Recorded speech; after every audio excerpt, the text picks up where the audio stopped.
Rien de tel que les circuits courts pour renforcer l'économie locale et durable. À Bastogne, la microferme du Ponceret propose des box repas dans l'esprit zéro déchet.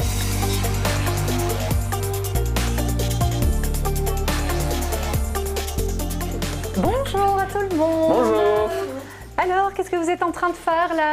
Là, en fait, on est en train de proportionner des épices pour mettre dans les box. Ouais. Les box, c'est en fait un système de box repas où il y a 3 repas complets, donc les ingrédients et les recettes pour 3 repas complets, et y compris les épices qui sont proportionnées, juste la quantité qu'il faut pour le repas.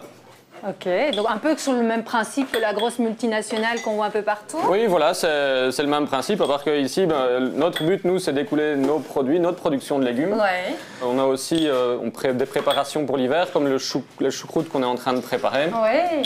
pour pouvoir avoir nos légumes disponibles pour les Et pour les proposer box. aussi des choses en hiver, quoi. C'est Voilà. vrai que c'est un peu plus compliqué l'hiver, en Ben fait. oui, c'est ça. Donc ouais. on essaye de congeler, on essaye de faire des lactofermentations. C'est ça. Et alors, vous utilisez aussi des pots réutilisables, quoi. Donc les gens vous ramènent tout ça et tout. Oui, alors. oui, Ouais. c'est une grosse logistique. Ouais. Mais c'est dans la logique du zéro déchet. C'est vraiment ça. Je veux dire, toute notre démarche est écologique. Et donc on essaye vraiment d'y aller, évidemment, au niveau déchets.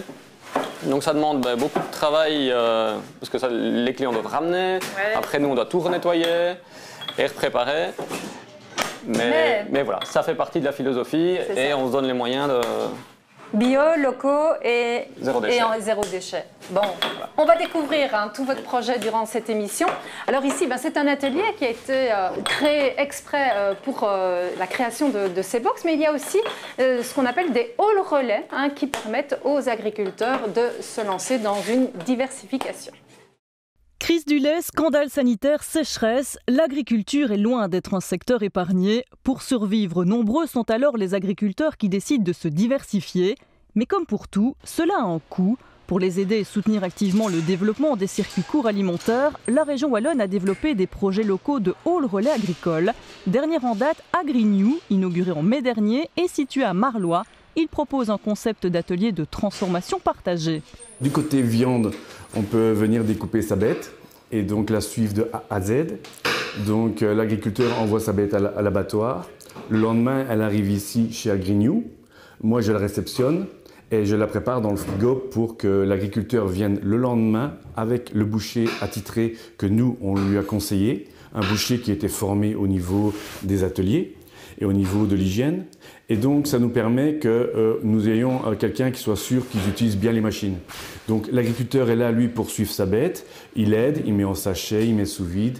Et ça lui permet aussi de pouvoir, le soir, quand il repart, reprendre tous ses colis et de les vendre le lendemain à la ferme. C'est le cas de Julien Maréchal, producteur de blondes d'Aquitaine à Tenneville. Chaque mois, il vient ici découper une de ses bêtes pour ensuite la revendre sous forme de colis. Une nouvelle activité qu'il n'aurait pu développer sans AgriNew et qui lui apporte aujourd'hui énormément de satisfaction. Quand il y a 40 personnes qui viennent à la maison chercher leur colis de 10 kilos, ça nous fait un petit baume au cœur. Enfin, il y a 40 personnes qui viennent, qui se dépassent pour venir chercher de la viande. C'est quand même le fruit de notre travail quotidien.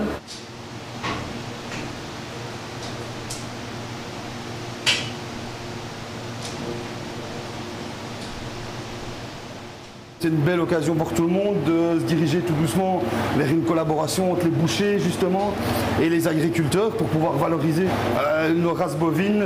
On a un côté pédagogique qui est là aussi. Le fait justement de montrer un petit peu à l'éleveur ce que sa race bovine va amener en chiffres et aussi en production. Donc voilà, c'est très très intéressant.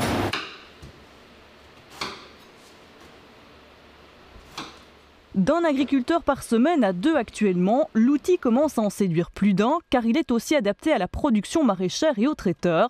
Marie-Catherine Lehardy est agricultrice bio à Ciney. Elle est venue découper et mettre sous vide ses courgettes en vue des préparations hivernales. Ça va beaucoup plus vite parce que l'infrastructure est là, les éviers sont plus grands, tout est plus grand en fait. Donc il y a des super machines, donc ça va beaucoup plus vite. Je préfère la même chose chez moi, je crois que je mettrai la journée.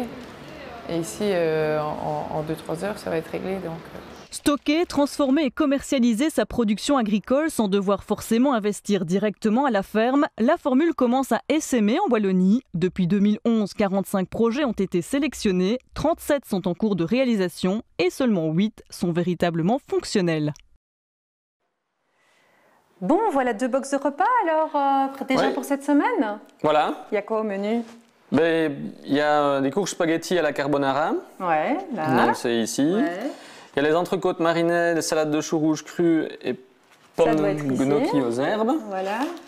Et un samosa aux chèvres, miel et bête, salade de concombre et tomates. Cool. Donc ça veut dire que vous prenez aussi des produits qui viennent d'ailleurs, quoi, mais toujours bio et le plus possible local. Voilà, bio ça oui, toujours, et alors local le plus possible. Donc ça on travaille en direct avec certaines fermes, et après on complémente en fonction des besoins. Ouais, c'est quand même un sacré boulot, hein. Oui, alors d'un point de vue logistique, c'est très très compliqué. Voilà. Mais ça se met en place et ça marche. Ça fait quelques mois là déjà que vous faites ça. On a commencé en janvier, déjà on a tout fait un petit peu à l'arrache pour expliquer à notre banquier que c'était une bonne idée. Ouais. Et puis comme le succès était là, il a été d'accord de nous financer, donc on est reparti. Et maintenant voilà, on a des installations, on a le nouveau site et on est opérationnel pour démarrer. Ok, et là on va livrer où alors ça? Eh bien ça, on va aller la livrer à Arlon. Dans la région d'Arlon. Ok, bien. Parce que vous livrez en fait sur quoi? Sur Bastogne et Arlon, c'est ça? Voilà, on a 2 tournées. Une le mercredi qui est dans la région de Bastogne et le vendredi c'est la région d'Arlon. C'est bien. Eh bien, je vous propose maintenant de voir une autre initiative d'une ferme qui propose un service en circuit court. Voilà. Merci. Une coopérative a ouvert son épicerie bio à La Louvière. Le Champ de la Terre a ainsi son premier pignon sur rue, alors que la structure est née en 2016. Après avoir envisagé l'achat d'une ferme, elle s'est donné des objectifs moins ambitieux et moins coûteux, culture maraîchère et vente de produits bio de proximité sur des événements. Le Champ de la Terre a bien mené sa route. Voilà, nous ouvrons notre magasin, nous avons notre premier emploi. C'est une initiative d'abord citoyenne au départ qui s'est transformée sous la forme d'une coopérative. C'est une coopérative à responsabilité limitée et à finalité sociale. Et nous nous lançons dans le bio, dans le frais avec des producteurs locaux à La Louvière. Voilà, nous y croyons, c'est un défi, mais c'est sûr, ça marche. Regardez autour de vous. Une épicerie bio, espace de rencontre, manquait à La Louvière. Les premiers clients sont ravis par l'éventail des produits, fruits, légumes, charcuterie, fromage, conserves et produits de beauté notamment. Du vrac, c'est la mode maintenant d'acheter en vrac et je trouve que c'est intéressant effectivement. Il y a aussi des produits frais. Il paraît qu'il y aura du pain, ça m'intéresse tout particulièrement, donc c'est très prometteur effectivement. C'est en février 2016 que les statuts de la coopérative à finalité sociale ont été signés. Une soixantaine de coopérateurs en sont membres, 250 € pour les coopérateurs garants du projet et 50 € pour les sympathisants. Alors, on nous a dit, vous devez avoir 20 000 €. Et voilà, finalement, on les a obtenus. Et là, merci aussi à la région wallonne parce que sans une structure qui dépend d'elle, on n'aurait pas pu démarrer dans les conditions dans lesquelles nous démarrons maintenant. On aurait dû démarrer plus petit, avec un assortiment moins important et avec un projet plus réduit. L'épicerie bio permet d'activer un emploi. Les promoteurs du projet espèrent au fur et à mesure créer un réseau de producteurs bio de la région. À noter qu'on utilise le maximum de place dans l'épicerie par un rangement minutieux. Quelque chose de particulier aussi à notre initiative, mais qui est aussi présent souvent dans les magasins bio, c'est que le produit, on a envie d'échanger, on a envie de parler, et on n'a pas simplement à être un lieu où on échange de l'argent contre un produit. On a aussi envie de parler, d'avoir une vie, d'échanger, on peut prendre une tasse de café, et nous avons pour ça un petit tirou, un petit espace aussi pour les enfants. Une épicerie non seulement bio, mais qui dispose également d'un espace tea room pour y discourir et échanger. De même, une épicerie où l'on s'informe sur la qualité des produits. Bah oui, c'est simple comme ambiance, ça sort un peu de l'ordinaire, c'est pas un magasin ou comme j'ai entendu qu'ils faisaient l'interview, on vient juste acheter. Ils sont là pour parler de leurs produits, ils sont fiers de ce qu'ils présentent et je trouve ça vraiment intéressant. Au moins, il y a un échange, c'est pas juste un achat, parce que ça se perd un petit peu, je trouve, dans les magasins. On ne discute plus vraiment avec une caissière ou quelque chose comme ça, parce qu'on n'a plus le temps, ils doivent vraiment aller au plus vite. Donc ici, je trouve ça agréable, on choisit ses produits, à la limite, on peut même les appeler, ils viennent nous conseiller, c'est vraiment très agréable.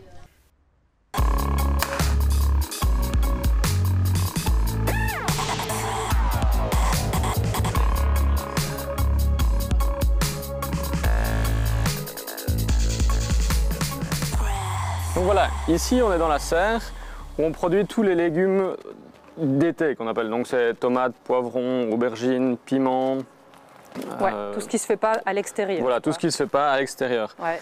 Et pour pouvoir avoir une production qui est suffisamment étendue, parce qu'on est quand même en Ardennes, il fait froid, c'est une serre chauffée. Ouais. Et vraiment, la particularité de notre serre, c'est qu'elle est chauffée grâce à une pyrolyse de bois. Ouais. Donc ça, c'est vraiment une technologie géniale, parce qu'on réussit à créer de l'énergie tout en faisant de la séquestration de carbone. C'est ça, dans du charbon. En créant du charbon végétal. C'est ça. Bon, on verra un peu plus tard, je pense, parce que ça sert d'amendement aussi. Enfin, bref, c'est tout un cercle vertueux, là. Exactement. Vous avez combien de variétés de légumes comme ça, là? Sur l'année, on fait une quarantaine de variétés de légumes, donc soit en serre, en tunnel ou en extérieur. Ouais. Et alors, tout ça représente vraiment un gros travail de planification, parce que notre année de production, on l'a planifiée à peu près au mois de novembre.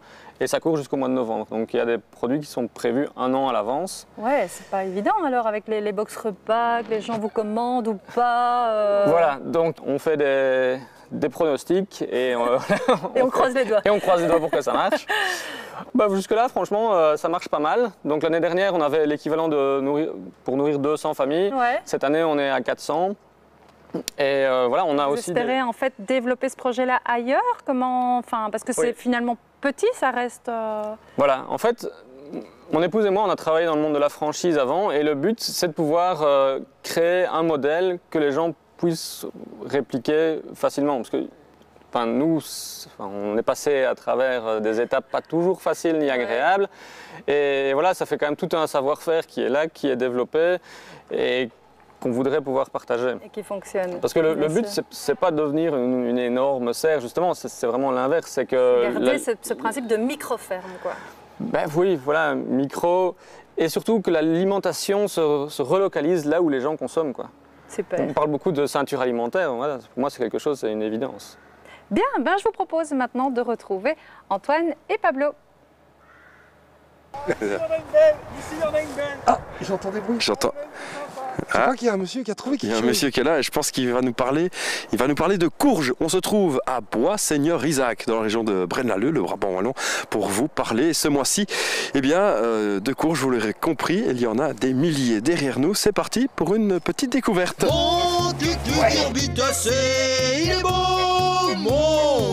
C'est interminé ici. Bonjour Olivier. Bonjour. C'est quoi là-bas? Là, on a une belle calebasse. Une belle calebasse, Pablo. C'est un beau bébé, oui. C'est une bombe. Il y a des potirons, il y a des coloquintes, il y a des calebasses. Ça fait un peu crocodile comme ça. Et là, on en a une sympa aussi. Ouais, regarde ça, Pablo. Et la couleur du machin, ici, ça vient d'Italie. Ça s'appelle Marina di Chioggia. On dirait la peau d'un raptor. Tout ça pourquoi? Parce que j'adore rouler en tracteur. Quand j'étais à l'UNIF, j'ai commencé à planter quelques potirons. Tout le monde en a voulu, donc j'ai fait des brocantes, machin. Je me suis acheté un tracteur et puis voilà, je m'amuse avec mes grands jouets de temps en temps. Tout est parti d'une graine. Voilà. Ouais. Ce sont des variétés de collection, donc on a toute une réserve. On les utilise d'année en année. Comme c'est des graines de collection, parfois on n'a pas des bonnes germinations, donc parfois il manque certaines variétés à l'appel. Ça c'est quoi ça? Ça c'est du giromon. Donc du turban turc. Là il y en a une sympa, c'est une courgette. En plus comme c'est une courgette, ça a une peau assez tendre et donc on peut la sculpter facilement pour faire Halloween, quoi. Pourquoi les potirons et pas les tomates, pourquoi? Parce que je suis un mauvais cultivateur et que ça poussait tout seul. Donc, ça peut être intéressant ici. Vous voyez, ça c'est la famille de la courgette. Ça c'est de la famille du potiron. Vous voyez la différence entre les tiges? La coloquinte, elle fait aussi partie de la famille de la courgette. Ah, donc c'est la tige qui permet de désigner la famille.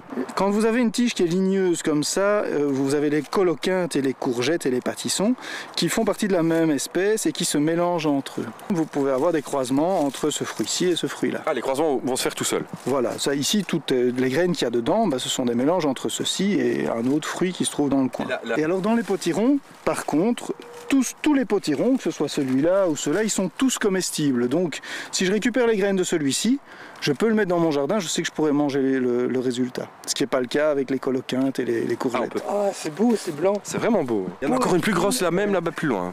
Là, il y en a un qui est sympa, il est bleu. Regardez comme il est bien bleu. Moi, le meilleur moment, c'est la cueillette, quand on écarte les feuilles, qu'on tombe sur des trucs comme ça. Et alors, on met de côté les plus beaux spécimens pour faire un étalage. Fin du mois de septembre, c'est votre tradition, on cueille tout en un week-end. Voilà, le but, c'est de rassembler un maximum de diversité, un max de quantité, dans un jardin où les gens peuvent venir voir, mais aussi acheter tous les potirons qu'ils veulent. Et donc, ça fait quoi? Combien de tonnes tout ça? On doit avoir 15 tonnes ici, cette année. Ça, c'est très sympa, parce que quand on coupe le fruit, on retire les graines, et on a comme des croissants de lune. Et on a des frites en croissant de lune. Très, très décoratif dans une assiette, des frites en croissant de lune. Enfin, moi, c'est plus pour les yeux, quoi. C'est vraiment pour les yeux. Moi, c'est pour la soupe, hein. Bon, on va pas se terminer sans regarder ce qu'il y a à l'intérieur des courges, hein, Pablo. Ah, ça c'est clair. Bah oui, alors cette fameuse Lady Godiva. Lady Godiva. Voilà, regardez ça. Vous voyez? Ah, c'est ça, ces fameuses graines nues. Ouais. C'est plein d'oméga 3. Super bon, c'est frais. Ça, c'est le patidou. Le patidou qu'on peut manger cru. Alors, oui. Dumpling, ouais. Celui-là, il est très très bon. C'est un peu comme de la carotte. Patidou, on va goûter ça. Dur. Ah oui, on entend le bruit. Oh, c'est bon. Très chouette. Ben voilà. Le patidou, très bon. Merci Olivier pour toutes ces découvertes, le monde fascinant des courges. À bientôt. À bientôt. À bientôt pour d'autres Comment ça marche.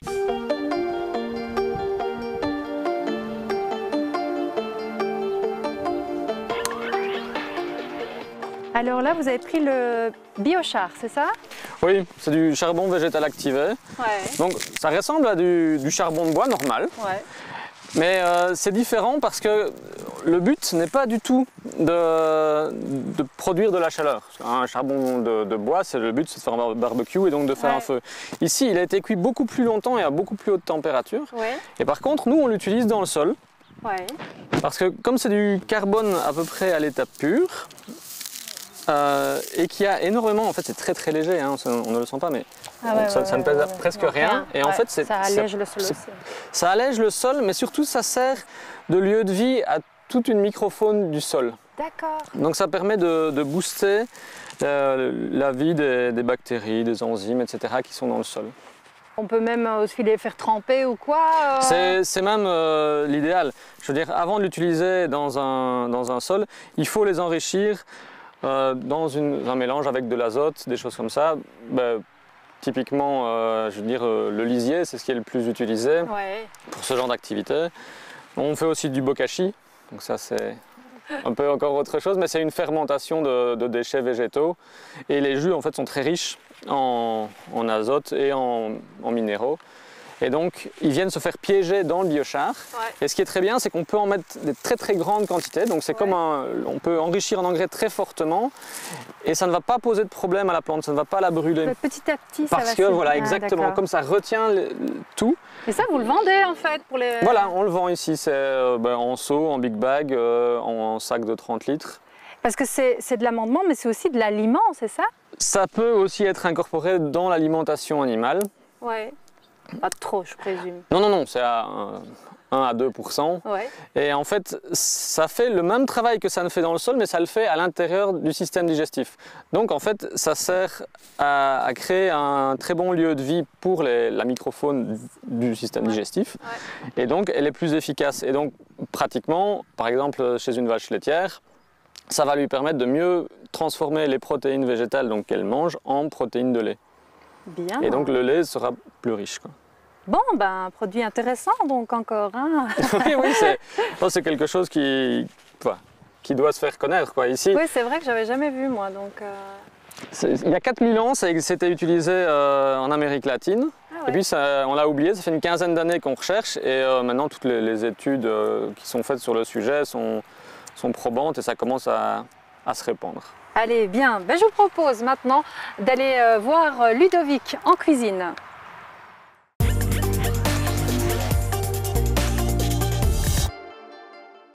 Bonjour, bienvenue dans une nouvelle séquence de Mangeons Wallons. Aujourd'hui, une petite recette rhubarbe foie gras. Pour le foie gras, on a choisi la ferme ici de Floumont. La petite particularité, c'est que nous achetons nos foie gras ultra frais chez le producteur et nous les surgelons très rapidement, d'une manière un peu particulière, pour vraiment avoir et conserver le goût du foie gras ultra frais. C'est la meilleure manière qu'on a trouvée pour pouvoir respecter ce beau produit. Simplement, une poêle bien chaude, on vient directement avec les escalopes encore surgelées dans la poêle faire un marquage tout simplement pour colorer les deux côtés. Le fait de les griller quand ils sont encore surgelés permet de garder l'intérieur encore bien frais et d'avoir une texture en fait de mi-cuit, ce qui est très intéressant dans notre préparation.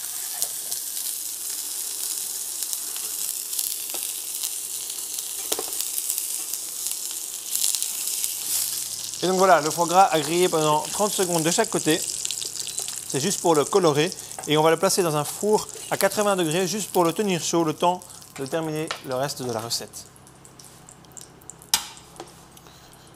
Pour la suite, on dégraisse environ la moitié du gras qui a fondu lors de la cuisson pour venir y placer directement les morceaux de rhubarbe préalablement épluchés.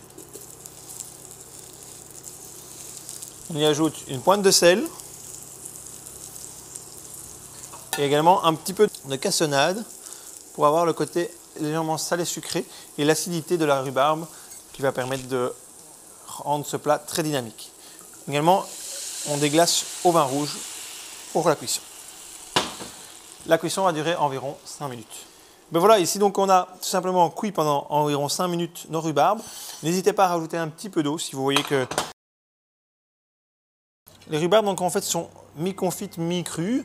Simplement, on met les 3 beaux morceaux dans l'assiette. On voit que la couleur du vin rouge est venue colorer également la rhubarbe. Pour le foie gras, donc, il est passé pendant les 5 minutes au four à 80 degrés. Et donc, on est sur une mi-cuisson.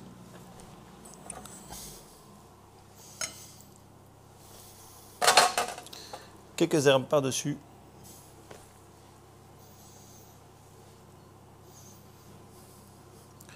Alors, petit truc, c'est que nous également, nous accompagnons ce plat avec un petit bouillon de volaille qu'on monte légèrement au beurre pour venir le rendre encore plus onctueux. Mais déjà comme ça, c'est parfait. Voilà, bon appétit et on se retrouve dans un mois pour une nouvelle séquence de Mangeons Wallons.